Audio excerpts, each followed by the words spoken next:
di mana tiba-tiba kita merasakan tekanan atau merasakan soal digoyang, melihat lampu gantung bergoyang, atau mendengar kaca bergerak.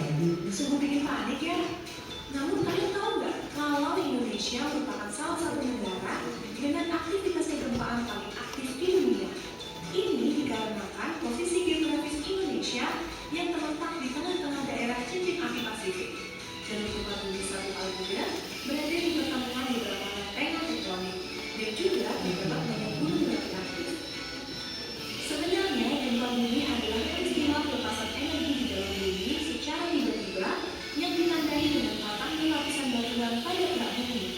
Energi yang dihasilkan akan dipancarkan ke segala arah berupa gelombang seismik sehingga efeknya dapat dirasakan sampai ke permukaan bumi. Berdasarkan penyebabnya, gempa bumi dibagi menjadi beberapa jenis, yaitu gempa bumi runtuhan, gempa bumi tektonik, gempa bumi vulkanik, dan gempa bumi buatan. Salah satu gempa yang sering terjadi di Indonesia adalah gempa tektonik. Gempa jenis ini disebabkan adanya pergerakan lempeng karena panas dari inti bumi yang menjalar ke atas disebut sebagai arus konveksi.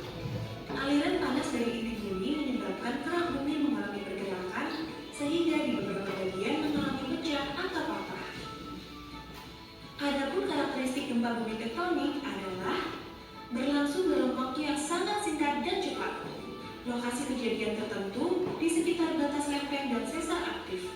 Akibatnya dapat menimbulkan bencana, berpotensi terulang kembali, belum dapat diprediksi, dan tidak dapat dicegah, tetapi akibat yang ditimbulkan dapat dikurangi.